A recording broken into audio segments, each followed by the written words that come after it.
Baik, selanjutnya konstruk variabel dan dimensi teori partisipasi. Dalam penelitian kesehatan masyarakat, partisipasi dapat dioperasionalkan menjadi beberapa dimensi sebagai berikut. Konstruk utama, partisipasi masyarakat dalam program kesehatan. Yang pertama, dimensi pengambilan keputusan atau decision making. Variabel yang dapat diukur yang pertama itu adalah kehadiran dalam rapat atau sosialisasi. Yang kedua, penyampaian pendapat atau usulan. Yang ketiga, keterlibatan dalam perencanaan kegiatan. Yang kedua, dimensi pelaksanaan atau implementation. Variabel yang dapat diukur yang pertama itu kontribusi tenaga, yang kedua kontribusi waktu, yang ketiga kontribusi dana atau materi, dan yang keempat keikutsertaan dalam kegiatan. Nah, yang ketiga, dimensi pemanfaatan hasil atau benefiting.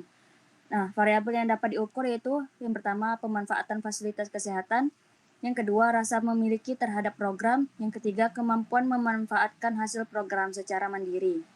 Yang keempat adanya dimensi evaluasi. Nah, atau evaluation.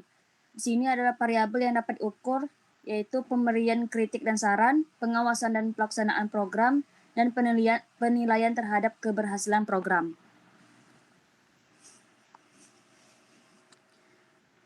Nah, di sini ada instrumen atau kuesioner standar teori partisipasi karakteristik responden.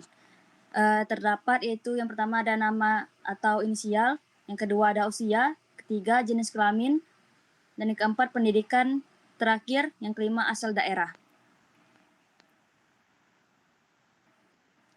Kemudian ada instrumen atau kuesioner standar teori partisipasi faktor predisposisi atau predisposing factor. Nah, di sini dapat diisi dengan memberikan tanda centang pada jawaban yang dianggap benar. Pertanyaan yang pertama, adanya mencuci tangan sebelum makan seafood di Pantai Depok cukup menggunakan air kobokan saja. Di sini ada jawabannya benar dan salah.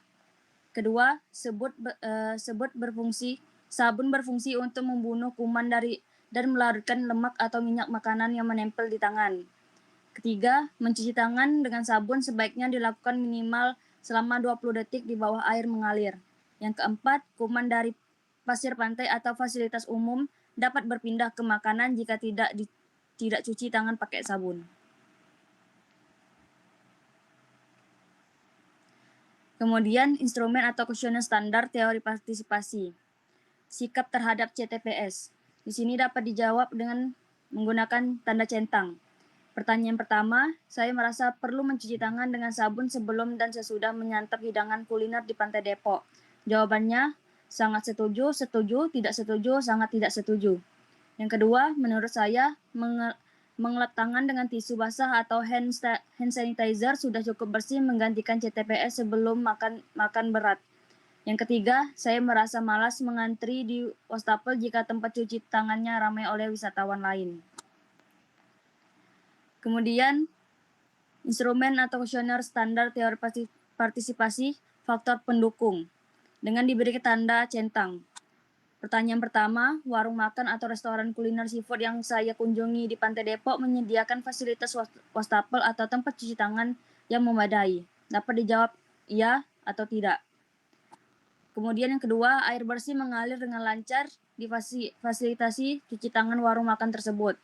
Yang ketiga, tersedia sabun cuci tangan yang cukup atau tidak habis atau kosong di dekat wastafel tempat makan. Yang keempat, letak tempat cuci tangan terlalu jauh dari meja makan atau tersembunyi hingga sulit dijangkau. Yang kelima, kondisi tempat cuci tangan di sekitar area kuliner bersih dan nyaman untuk digunakan. Selanjutnya akan dijelaskan oleh teman saya.